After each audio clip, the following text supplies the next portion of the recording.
طرح ہمارے ایک بھائی ککر پور سے تشریف لائے ہیں. وہاں جامعہ ہے جامعہ رحمانیہ، بڑا مشہور ترین مدرسہ ہے. وہاں سے محترم خالد بھائی تشریف لائے ہیں بچوں کے لیے گردن وغیرہ سال بھر کی جو تکلیف ہوتی ہے تمام بھائی ان سے تعاون کرتے جائیں.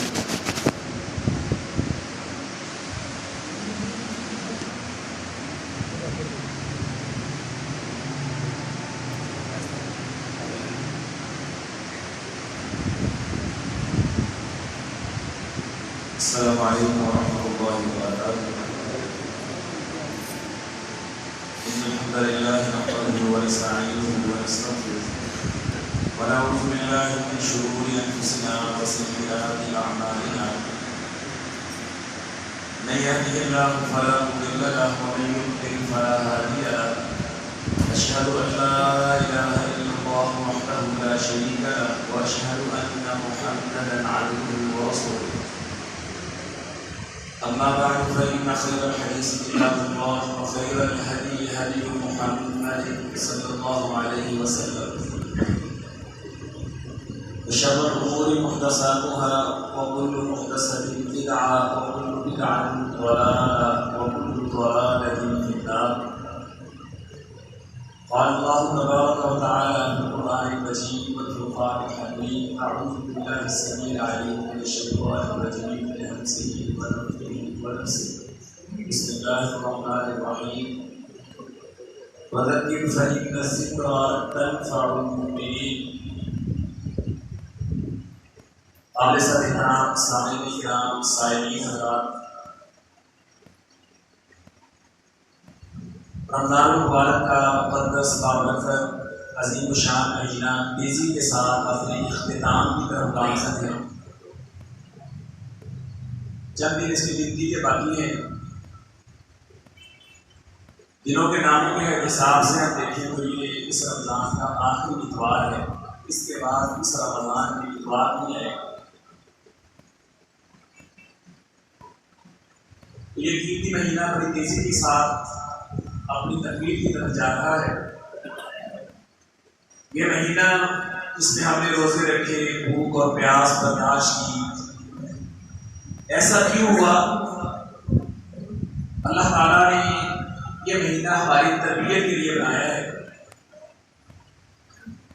ہم سے بھوک اور پیاس برداشت کروا کے اللہ تعالیٰ نے ہماری تربیت کی ہے کہ اس طرح ہمارے اندر اللہ کا تقویٰ پیدا ہو جائے، بری اور غلط عادتیں ہم سے چھوٹ جائیں، اچھی صفات اعلیٰ اخلاق سے ہم مزین ہو جائیں. اب چونکہ ہم اپنے اختتام کی طرف ہیں، ہم نے یہ دیکھنا ہے کہ ہم اللہ کے بتائے ہوئے اس نتیجے میں کس حد تک کامیاب ہوئے. اللہ کا ڈر، خوف، تقویٰ، اعلیٰ صفات اور بری صفات سے اجتناب، اس میں ہم کس حد تک کامیاب ہیں.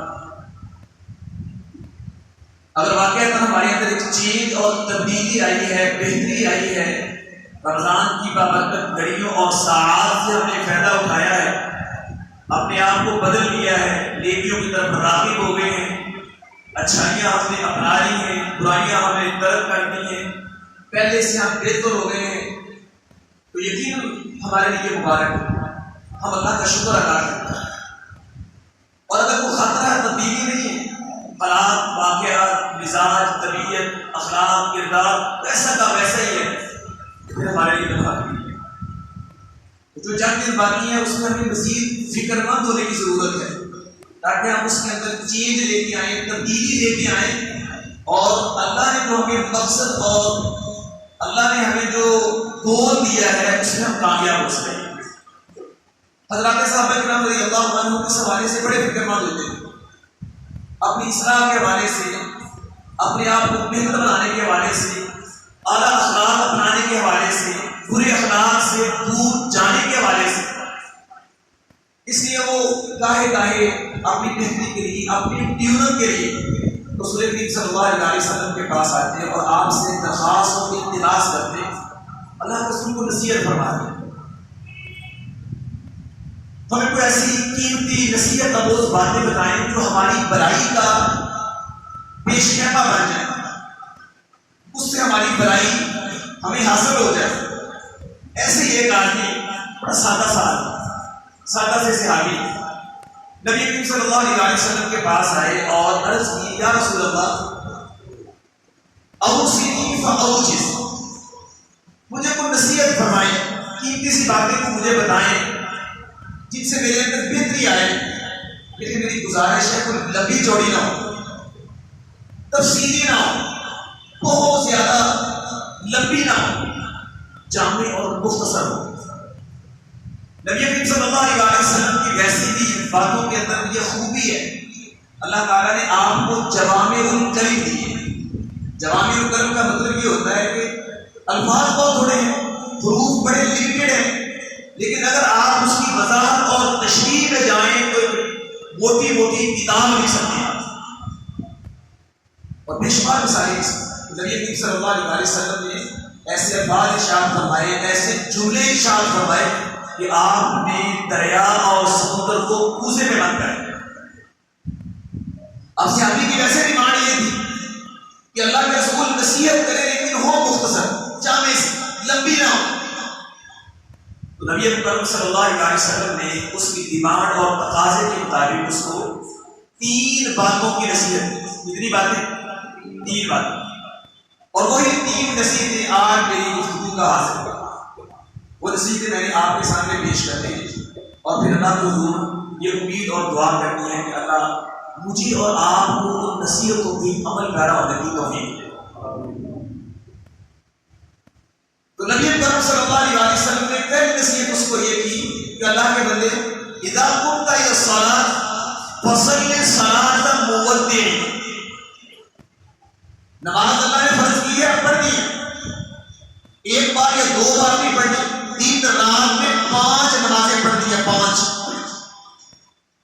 اور پڑھنی کیسے ہیں؟ روٹین اور معمول کی نہیں، ایک خاص توجہ اور اہتمام سے.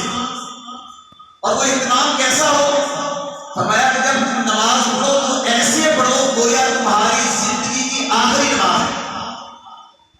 اس آدمی کی نماز کی طرح نماز پڑھو جو دنیا سے رخصت ہو رہا ہے، جس کو الوداع کیا جا رہا ہے. اب اندازہ کریں، ایک آدمی سزائے موت کا کہتی ہے، اب اس کو گھنٹے بعد سزائے موت ہونے والی ہے، اس کو تختہ دار پہ لٹکا دیا جائے گا، دنیا سے چلا جائے گا. اب اس کو کہا جائے یا اس کی اپنی ڈیمانڈ ہو کہ مجھے نماز پڑھنے کی مہلت دے دیجیے. اس حالت اور عالم میں جو نماز پڑھے گا وہ کیسی ہو؟ اس میں کتنی توجہ ہوگی، کتنا خشوع ہوگا، کتنا انہماک ہوگا. اسے اپنی دکان کا خیال نہیں آئے گا، بیوی بچوں کا خیال نہیں آئے گا، دوست احباب کا خیال نہیں آئے گا، گلی محلے کی یاد نہیں آئے گی، دفتر کی یاد نہیں آئے گی. دنیا کے کام، مصروفیات، مشغولیات اس کے دماغ میں گردش نہیں کرے گی. اس کی مکمل توجہ یکسوئی اپنے رب کے ساتھ ہوگی. اسے پتہ مجھے موقع نہیں ملے گا، آخری چانس ہے، آخری چانس. اس لیے جتنی توجہ، اہتمام، انہماک کے ساتھ میں اپنے رب کے سامنے کھڑا ہو کے اس سے مناجات کر سکتا ہوں کر، پھر موقع نہیں ملتا. تو فرمایا جس طرح ایسا آدمی جسے الوداع کیا جا رہا ہے، دنیا سے رخصت ہو رہا ہے، وہ نماز پڑھتا ہے، تمہاری ہر نماز ایسی ہونی چاہیے. یہ نماز انسان کو فائدہ دیتی ہے اور ایسی نماز انسان کی لائف اور زندگی میں چینج لے کے آتی ہے. تو توجہ سے، خشوع سے، اہتمام سے، انہماک سے پڑھی، اور یہی نماز انسان کی کامیابی کی گارنٹی اور ضامن ہے. اللہ قرآن میں فرماتے ہیں قد افلح المؤمنون، ایمان والے کامیاب ہو. کون سے ایمان والے؟ جنہوں نے اپنا نام مومن رکھا ہے. انہیں دنیا میں مومن بھائی کہا جاتا ہے؟ نہیں. الذین هم فی صلاتهم خاشعون، نمازیں پڑھتے ہیں، روٹین اور معمول کی نہیں، خاص نماز، خشوع والی، توجہ والی. وہ اپنی نمازوں میں خشوع کرتے ہیں، پوری توجہ انہمام سے نماز پڑھتے ہیں. اللہ فرماتے ہیں یہ کامیاب ہے. اور انسان کو اپنی نماز کے خشوع کے مطابق درجات ملتے ہیں. اللہ انسان کی نماز کے نمبر لگاتے ہیں. اس نے نماز پڑھی ہے، اس کو کتنا ثواب دیا جائے. سنن ابو داؤد کے اندر نبی کریم صلی اللہ علیہ وسلم کا فرمان عالی شان ہے. آپ نے فرمایا ایک بندہ نماز پڑھ کے فارغ ہوتا ہے، اللہ کی بارگاہ میں اس کو اس نماز کا 9واں حصہ ملتا ہے، یعنی 9 حصے دیے جائیں تو 9واں حصہ ثواب کا اس کے کھاتے میں آتا ہے۔ کسی کے حصے میں 8واں، کسی کے حصے میں 7واں، کسی کے حصے میں 6واں، کسی کے حصے میں 5واں، کسی کے حصے میں 4تھا، اور کسی کے حصے میں 3سرا، کسی کے حصے میں 2سرا، اور کسی کے حصے میں 1 حصہ۔ اور کوئی بدنصیب ایسے ہوتے ہیں کہ نماز پڑھی، وقت لگایا، ٹائم نکالا، لیکن پلے کچھ نہیں پڑا، بلکہ الٹا اسے نماز کی طرف سے بددعا ملی، ضیعک اللہ کما ضیعتنی، اور ظالم جس طرح تم نے مجھے برباد کیا، اللہ تجھے برباد کیا۔ نبی کریم صلی اللہ علیہ وسلم نے فرمایا دنیا کا بدترین چور کون ہے؟ پیسے چرانے والا، سونا چاندی چرانے والا، دکان پہ ڈاکہ ڈالنے والا، کسی گھر میں نقل لگانے والا، سرے عام لوگوں کو لوٹ لینے والا نہیں۔ فرمایا بدترین چور سارق الصلاۃ الذی یسرق من صلاتہ، جو اپنی نماز میں چوری کرتا ہے۔ نماز کا چور دنیا کا بدترین چور ہے، جو اپنے رب کے سامنے کھڑا ہے لیکن پہنچا کہیں اور ہے، کھڑا اپنے رب کے سامنے، توجہ نہیں ہے اس کی، نماز کی ارکان خوشبو و خضوع کے ساتھ توجہ کے ساتھ ادا نہیں کرتا، فارمیلٹی اور روٹین بس وہ پوری کر کے مسجد سے چلا جائے۔ فرمایا یہ آدمی نماز کا چور ہے اور بدترین چور ہے۔ اس لیے نبی کریم صلی اللہ علیہ وسلم نے فرمایا اللہ کے بندے نماز پڑھو، ایسے پڑھو گویا تمہاری زندگی کی آخری نماز ہے، ایسی توجہ انہمام تمہاری نماز کے اندر ہونا چاہیے۔ اور نبی کریم صلی اللہ علیہ وسلم کی نماز بھی ایسی ہوتی ہے، کامل توجہ والی، خشوع والی، اللہ کے ساتھ اتنی گہری وابستگی اور اٹیچمنٹ ہوتی، سبحان اللہ، لمبی لمبی نمازیں، مناجات، دعائیں، پاؤں میں برف پڑ جاتی۔ اور اسی طرح کی نماز آقا علیہ الصلوۃ والسلام نے اپنے صحابہ کرام کو سکھائی۔ صحابہ کی نمازوں کا نقشہ آپ کے سامنے رکھوں، اپنے نام ہے سیدنا عبداللہ بن زبیر رضی اللہ عنہ، نبی کریم صلی اللہ علیہ وسلم کی برادر نسبتی، یہ آپ کے یعنی بیوی کی بہن کے بیٹے ہیں، اس لیے ہم عرف عام میں ساری کہتے ہیں، سیدہ اسماء بنت ابی بکر رضی اللہ عنہا کے بیٹے ہیں عبداللہ بن زبیر۔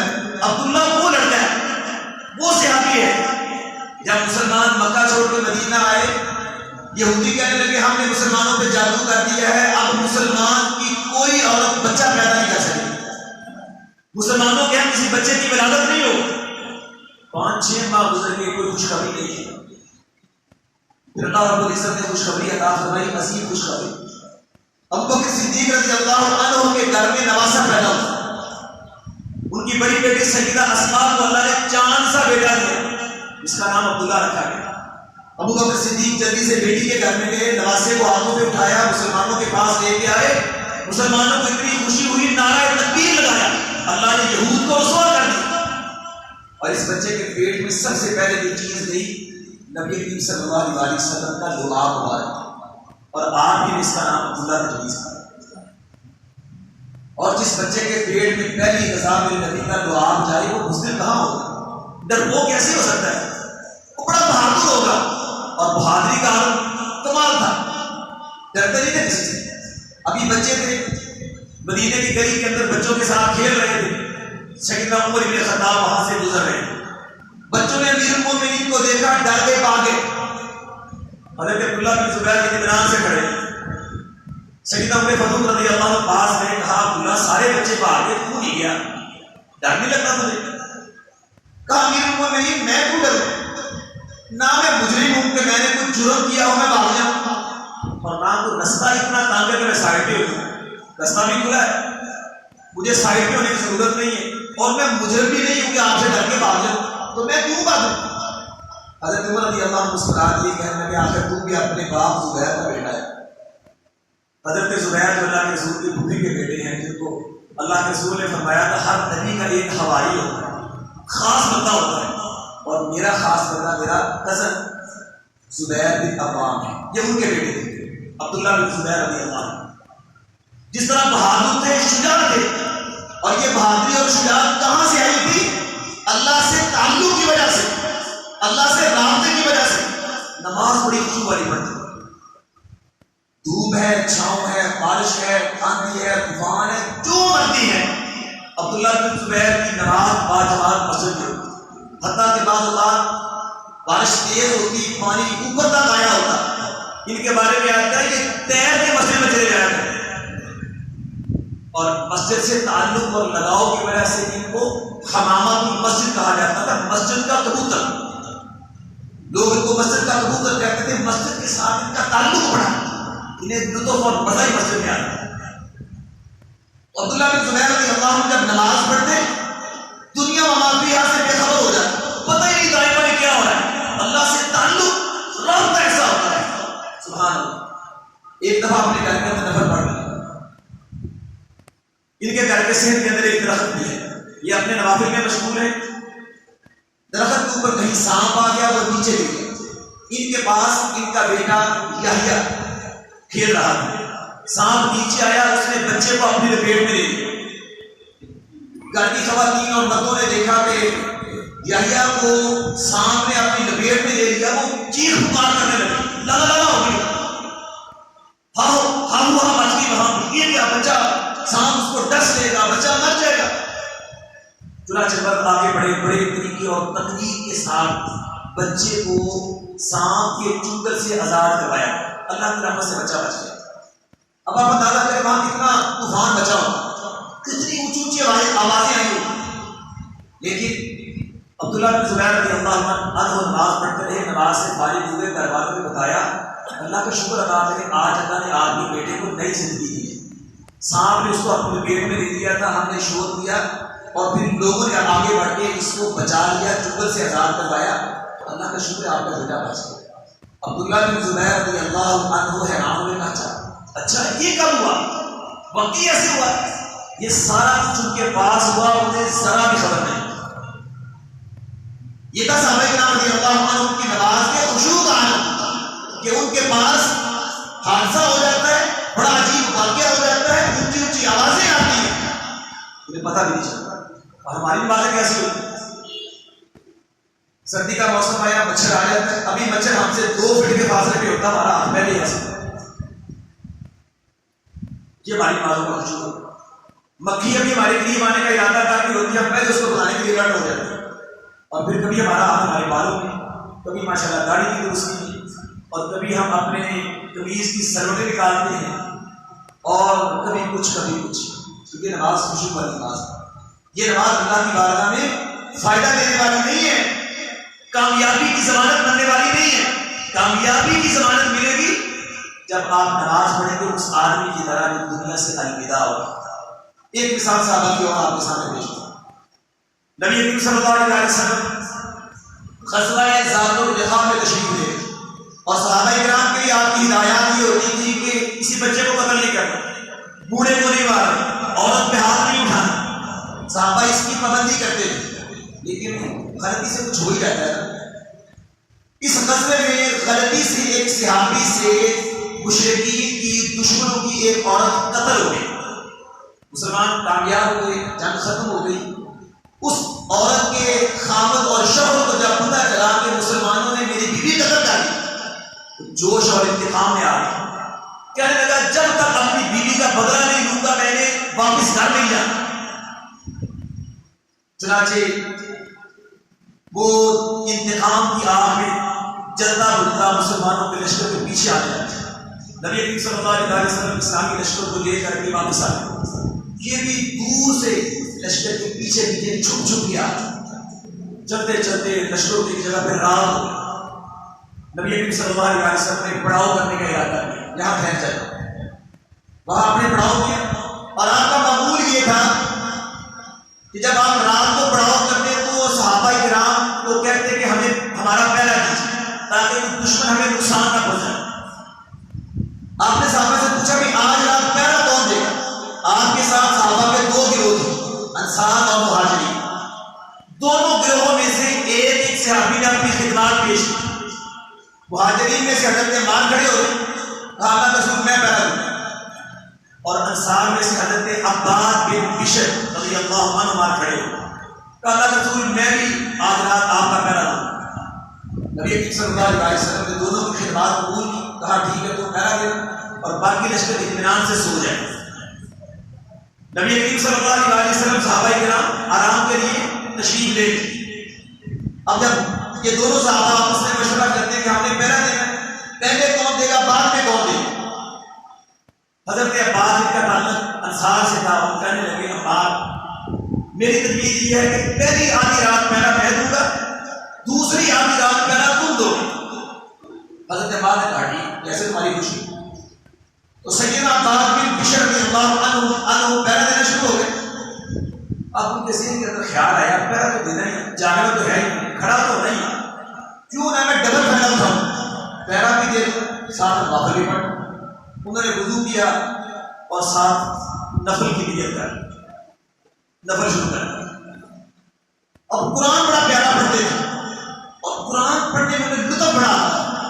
اب انہوں نے نفل پڑھتے ہوئے قرآن کی قرات شروع کر دی آہستہ آواز. تھوڑی بات اونچی تھی. آپ کو پتا ہے کہ پہاڑی علاقوں میں بڑا سناٹا ہوتا ہے، ہلکی سی آواز بھی دور تک سنائی دیتی. اب حضرت عباس کی آواز دور تک جانی تھی. اب وہ مشرک عورت کا خامد ان کی تاب میں بیٹھا، وہاں دے رہا ہے، نظر کچھ نہیں آتا لیکن آواز سنائی دے رہی. اب وہ جو آدمی تھا مشرک، وہ بھی ماہر نشانہ باز تھا. اس ظالم نے آواز کا نشانہ لے کے تیر چلا دیا اور وہ تیر آ کے حضرت عباس کے پہلو میں رکھا. یہاں وہ نماز پڑھ لی. انہوں نے ایسے تیر نکال کے نیچے بیٹھا، نماز بھی دو ہائی سیدھی کیا، اونچی آوازیں نہیں نکالی، کوئی جزا پتہ نہیں کیا، آرام سے تیر نکال کے پھینکا. اسی طرح اطمینان سے نماز پڑھتے رہے، تلاوت کرتے رہے. اس ظالم نے اور تیر مارا، وہ بھی ان کے پہلو میں آ کے رکھا. سیدنا عباس نے وہ بھی نکال کے پھینک دیا. نماز اسی طرح توجہ اور خشوع سے جاری. اس نے پھر تیسرا تیر مارا. تیسرا تیر ان کو آگے لگا. حضرت عباس نے وہ تیر بھی نکال دیا، لیکن اب کی بات میں محسوس ہوا کہ میرا خون نکل رہا اور کہیں ایسا نہ ہو میں نماز پڑھتا رہوں اور دشمن مسلمانوں پہ اٹیک کر کے ان کا نقصان کر دے اور اللہ کے رسول صلی اللہ علیہ وسلم میرے سے ناراض ہو جائے. چنانچہ انہوں نے جلدی سے نماز ختم کی. حضرت عمار کو اٹھا لیا، کہا عمار اٹھو، لگتا ہے کہ کوئی ہم پہ حملہ کرنا چاہتا. سیدنا عمار اٹھے، روشنی کی تو دیکھا حضرت عباس بری طرح زخمی ہے اور کافی سارا خون نیچے بہ رہا ہے. حضرت عمار حیران ہو گئے، کہا عباس یہ تم نے کیا کیا؟ جب تمہیں پہلا تیر لگا تم زخمی ہوئے، تم نے اس وقت مجھے کیوں نہیں بتایا؟ حضرت عمار کا جواب کیا تھا؟ کہنے لگے عمار بات یہ تھی میں تمہیں یہ پہلے تیر کے وقت بھی بیدار کر سکتا تھا، لیکن اصل کے اندر بات یہ تھی میں پہرا دیتے ہوئے نماز پڑھ رہا تھا اور نماز کے اندر قرآن کی ایک سورت پڑھ رہا تھا. وہ تلاوت کرتے ہوئے مجھے مزہ اور لطف اتنا آ رہا تھا کہ مجھے تیر لگنے کی پرواہ نہیں. اور اب بھی اگر مجھے یہ اندیشہ نہ ہوتا کہ میری وجہ سے مسلمانوں کا نقصان نہ ہو جائے، میں کبھی اپنی نماز کو ختم نہ کرتا. یہ تھا صحابہ کرام رضی اللہ عنہ کی نمازوں کا حال. فصل صلاۃ مودع، نماز ایسے پڑھو گویا تمہاری زندگی کی آخری نماز ہے. ادھر ادھر توجہ نہ ہو. نماز کے اندر دنیاوی مصروفیات، مشغولیات، خیالات نہیں ہونے چاہیے. فضول آزاد کی حرکت نہ ہو. توجہ یکسوئی اللہ کے ساتھ گہرا رابطہ. اور اللہ جانتا ہے اگر ہماری نماز کس طرح کی ہو جائے نا، ہمارے سارے معاملات ٹھیک ہو. بہت سارے لوگ شکوا یہ کرتے ہیں، میں نے دیکھا ہے لمبی داڑھی ہے، پکا نمازی ہے، 5 وقت کا نمازی، صفی اول کا نمازی ہے، جھوٹ بولتا ہے، فراڈ کرتا ہے، دھوکہ دیتا ہے. لوگ کہتے ہیں کیسے ہو جاتا ہے؟ میں کہتا ہوں ہوتا ہے. لوگ نماز کو بھی تنقید کا نشانہ بناتے ہیں، نمازی ہو کیسے کرتا ہے؟ میں نے کہا ہاں وہ نمازی ہے لیکن خشوع والا نمازی نہیں. وہ نماز پڑھتا ہے فارمیلٹی اور روٹین. جس کی نماز پوری طرح خشوع والی، اس آدمی جیسے ہو گئے جس کی زندگی کی آخری نماز ہے. اگر ایسی نماز ہو جائے گی پھر یہ نماز انسان کو چوری نہیں کرنے دے گی، دھوکہ نہیں دینے دے گی، فراڈ نہیں کرنے دے گی، جھوٹ نہیں بولنے دے گی. پھر یہ انسان کو متقی اور پرہیزگار بنائے گی. نماز صحیح، آپ کی پوری زندگی، پورا اخلاق اور کردار ٹھیک ہے. جب آپ کی نماز ٹھیک نہیں ہوگی آپ کا اخلاق اور کردار بھی ٹھیک نہیں. سیدنا عمر رضی اللہ عنہ فرمایا کرتے تھے اگر بندے کو چیک کرنا ہے اس کی نماز کو چیک کرو. جو بندہ نماز میں ٹھیک ہے، نماز میں بہتر ہے، دنیا کے سارے کاموں میں بہتر ہوگا. اور جو نماز میں سست ہے، ڈھیلا ہے، اچھا نہیں ہے، وہ باقی کاموں کے اندر بدرجہ اور سست، ڈھیلا اور نکما ہوگا. صحابہ کے ہاں یہ معیار ہے.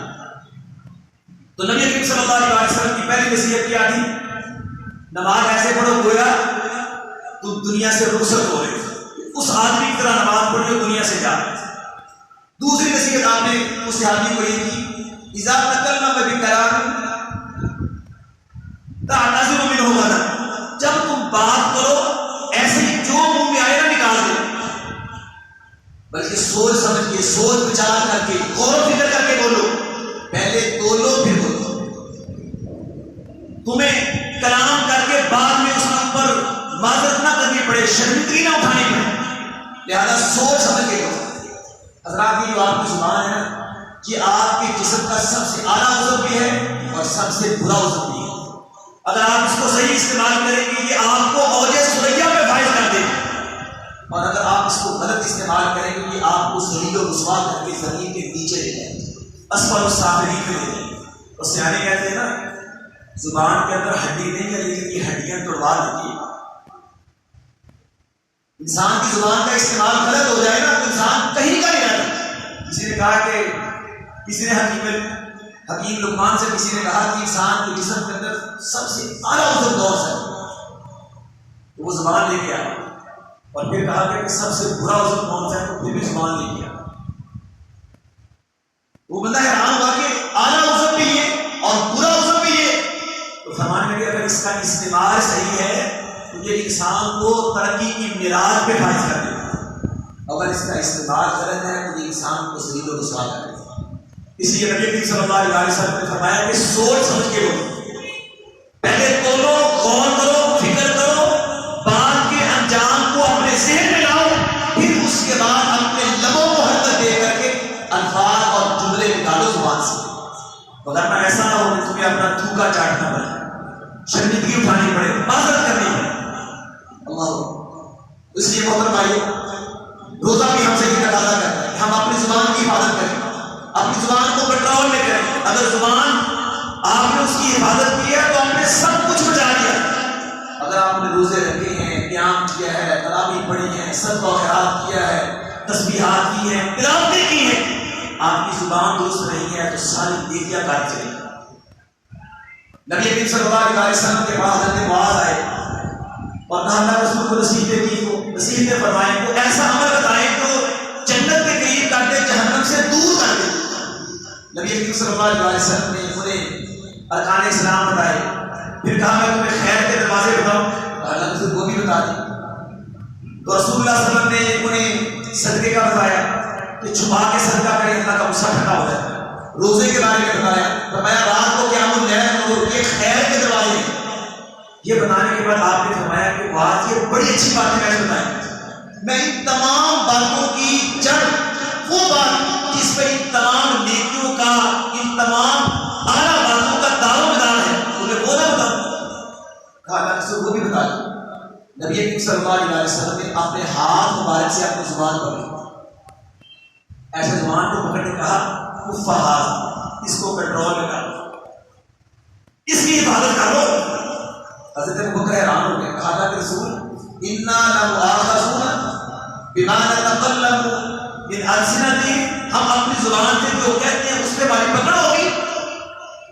نبی کریم صلی اللہ علیہ وسلم نے فرمایا ابوبکر کہ ایسی سادہ بات کرتے ہو، لوگ جہنم کے اندر اونتے منہ، ٹانگیں اوپر، منہ نیچے کر کے، کثیر کر کے جو جہنم کے اندر گرائے جائیں گے، اس کا سبب ان کی زبان کے کرتوت ہوگی، ان کی زبان کی باتیں ہوگی، اس کی وجہ سے ان کو کثیر کر کے، الٹا کر کے جہنم کے اندر پھینک دیا. اس لیے محترم بھائیو، اگر آپ نے شرمندگی سے بچنا ہے، معذرت سے بچنا ہے، پھر اپنی زبان کی حفاظت کیجیے. پہلے بولیے، غور و فکر کیجیے، پھر بولیے. اور بس بات معمولی بات ہوتی، معمولی بات اللہ کو اتنی ناپسند آتی، اتنی ناپسند آتی ہے، اگر اس کا سلام نے فرمایا اللہ اس کو 70 سال کی مسافت میں جنت کے اندر پھینک دے. اور بعض اوقات پتہ بھی خیالی میں کوئی ایسی اچھی بات کر جاتا ہے، اللہ کو اتنی پسند آتی ہے، اللہ کو اتنی پسند آتی ہے، اللہ اس پہ راضی ہو جاتے ہیں، اللہ اس کو جنت کے اندر داخل کرتا ہے. ایک بات ہم دھیان کرتے ہیں کہ چھوٹی گالی کی ہے نا، وہ کی ہو گیا یار کیڑی قیامت آ گئی کیڑی قیامت ٹوٹ گئی ایویں یار تو آپ تو باہر ہو گئے بھائی قیامت ٹوٹ پڑتی ہے بات معمولی سی ہے لیکن اگلے بندے کو چلا کے رکھ دیتی ہے سیانے یہ کہتے ہیں کہ چاقو اور چھری کا زخم بھر جاتا ہے زبان کا زخم نہیں بھرتا زبان کا زخم ہمیشہ تازہ رہتا ہے یہ صاف کئی سال گزر جاتے ہیں لیکن زبان کا زخم بھرتا ہے اس لیے پہلے سوچیے تولیے پھر ہوگی یہ نبی صلی اللہ علیہ وسلم کی دوسری نصیحت تیسری اور آخری نصیحت نبی صلی اللہ علیہ وسلم نے فرمایا کہ وجمع الیاس اما عید الناس لوگوں کے پاس جو کچھ ہے نا اس سے مکمل طور پہ نا امید ہو جائے تمہاری امیدیں صرف ایک اللہ کی ذات پہ تم نے مانگنا ہے لینا ہے اللہ سے لوگوں کی جیبوں پہ ان کے والٹ پہ ان کے مال پہ ان کے صندوق پہ ان کے گلے میں تمہاری نظر نہیں ہونی چاہیے تم نے جو لینا ہے جو مانگنا اپنے رب سے مانگ اس کے خزانوں میں کون سی کمی ہے اور تو اکیلا نہیں تیرا رب کہتا ہے ساری کائنات آ جائے اور ساری کائنات کے صرف انسان ہی نہیں جنات بھی زندہ ہی نہیں فوج شدہ نہیں موجودہ ہی نہیں پہلے کے بھی بعد کے بھی سارے کے سارے آ جائیں سارے جی بھر کے اپنے رب سے مانگے جو مانگے وہ اللہ سارا ان کو دے دے تمہارے رب کے خزانوں میں اتنی بھی کمی نہیں آتی جتنی سمندر کے اندر سوئی کو ڈبو کے نکالے اس کے ساتھ پانی لگتا ہے تیرا رب تو بلکہ ہی خزان اس سماوات کی مطلب آسمان و زمین کے خزانوں کا مالک اس خزانوں کو مانتے ہوئے لوگوں کے سامنے ایسے کرے ان سے مانگے ان کے سامنے چوری پہ ڈالے ان کے مال پہ نظریں ٹکائے لعنت اور تما رکھے نہیں اس سے تیری عزت خواب پہ لے جائے جو بندہ لوگوں کے مال پہ نظر رکھتا ہے وہ کبھی عزت نہیں پاتا اس کو معاشرے میں کبھی عزت نہیں ملتی اگر اپنا اسٹیٹس بنانا ہے عزت بنانی ہے خودداری کی زندگی جیو کھانے پینے کے لیے کچھ بھی نہیں ہے اپنے رب سے مانگ وہ دینے پہ قادر نہیں جو مریم کو بغیر شوہر اور خاوند کے بیٹا دے سکتا ہے جو زکریا کو بڑھاپے میں یحییٰ نامی بیٹا دے سکتا ہے اور جو بے آب و گیا زمین میں اسماعیل کے پاؤں کے نیچے زمزم کا چشمہ جاری کر سکتا ہے وہ تیرا پیٹ نہیں کر سکتا تیرے لیے رزق کا اہتمام نہیں کر سکتا تجھے کھانے پینے کے لیے اشیاء نہیں دے سکتا کیوں نہیں دے سکتا کیوں اپنی عزت کو خراب کرتا کیوں لوگوں سے پیتے رہتا کیوں ان کے سامنے ہاتھ پھیلاتا اپنے رب سے مانگ اس پہ توکل کر اللہ کہتے ہیں وَمَن يَتَوَكَّلْ عَلَى اللَّهِ فَهُوَ حَسْبُهُ جو اللہ پہ توکل کرے اللہ اس کو کافی ہو جاتا ہے وَيَرْزُقْهُ مِنْ حَيْثُ لَا يَحْتَسِبُ وہاں سے دیتا جہاں سے گمان بھی نہیں ہوتا آقا علیہ السلام نے خودداری کی زندگی گزاری صحابہ کو آپ اشارہ کرتے دنیا جہاں کی دیکھ کے آپ کے قدموں میں ڈھیر جاتے لیکن کبھی کسی صحابی سے مانگا ہے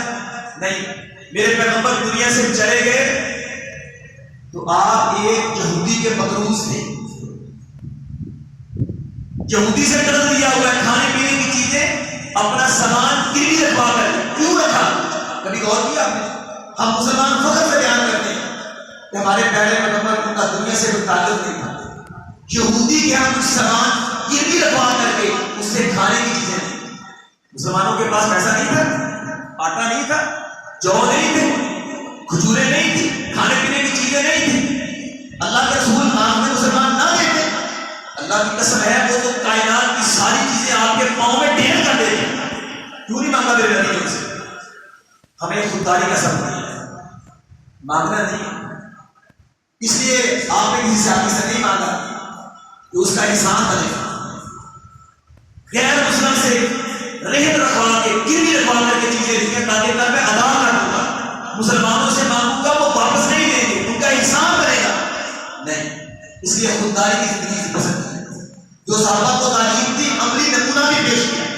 اور اسی درجے کے صحابہ کرام رضی اللہ عنہم خدا کسی کے سامنے ہاتھ نہیں بنایا جو مانگا اپنے رب سے اور پھر صحابہ کے بارے سے محدثین کرام رحمہ اللہ ان کی قبروں پہ کروڑوں رحمتیں فرمائیں آج جو ہمیں دین ملا ہے ہماری مسجد میں قال اللہ و قال رسول کی صدائیں بلند ہوتی ہیں اللہ جانتا ہے میں اور آپ حضرات کے ائمہ کرام محدثین کرام کے شکر گزار ہیں اگر ان کی محنتیں کوششیں کاوشیں نہ ہوتی آج ہمیں دین نہ ملتا آج ان کی کوششوں کاوشوں کی بدولت ہمیں دین ملا اور ان لوگوں نے پیٹ میں پتھر باندھ دیے بھوک پیاس برداشت کر کے پتے کھا کے اللہ کے رسول کی حدیثیں حاصل کی ہیں اور کسی کے سامنے کبھی ہاتھ نہیں بنایا. حضرت امام احمد رحمۃ اللہ علیہ امام عبد الرزاق کے پاس حدیثیں لینے کے لیے گئے تو نان بائی سے ادھار لے کر کے روٹیاں کھاتے رہے. کہا میں تمہیں پیسے دے دوں گا، خیال تھا کہیں سے پیسے آ جائیں گے، لیکن پیسے نہیں ملے. جب واپس آنے لگے جوتے اتار کے قیمت لگے گی، اس کا احسان نہیں. حضرت امام بخاری رحمۃ اللہ علیہ جو شہزادے تھے جن کے والد نے ڈھیروں رقم اپنے بیٹے کے لیے وراثت میں چھوڑی، ساری کی ساری اللہ کے دین کے رستے میں خرچ کر دی. جب یہ اپنے استاد آدم بن ابی ایاز کی خدمت میں گئے سب کچھ ختم ہو چکا ہے. ہر روز اپنے استاد کی خدمت میں آ کر کے درس حدیث لیتے ہیں، ایک دن آئے نہیں. پتا چلا دوست کہتے ہیں حضرت امام بخاری کیوں نہیں آئے؟ اللہ گھر جا کے پتا کیا تو پتا چلا ان کے پاس ایک ہی لباس ہے، ایک ہی. آج انہوں نے وہ دھو کے اسی کو پہننا تھا، اس لیے گھر سے باہر نہیں. کسی دوست سے مانگا نہیں. امام بخاری کو اس وقت بڑا مقام تھا، ایک اشارہ کرتے دوست کپڑوں کا ڈھیر لگا دیتے، ہاتھ نہیں بنایا. اللہ سے مانگا جو بھی. اور ایک وقت یہ آیا محمد نام کے 4 محدث، حضرت امام ذہبی نے تذکرۃ الحفاظ میں محمد بن ہارون رویانی رحمۃ اللہ علیہ کے تذکرے میں یہ واقعہ لکھا. بڑا ایمان افروز واقعہ کہ یہ حضرات محدثین کتنے خوددار تھے. امام ذہبی لکھتے ہیں کہ یہ 4 دوست، چاروں کا نام محمد ہے. محمد بن جریر، محمد بن نصر مرزی، محمد بن ہارون رویانی، محمد بن اسحاق بن خزیمہ جس کو ہم امام ابن خزیمہ کہتے ہیں. ان کی حدیث کی بہت بڑی کتاب ہے صحیح ابن خزیمہ. یہ محمد نام کے 4 دوست اور محدث اکٹھے مصر کی زندگی حاصل کرنے گئے.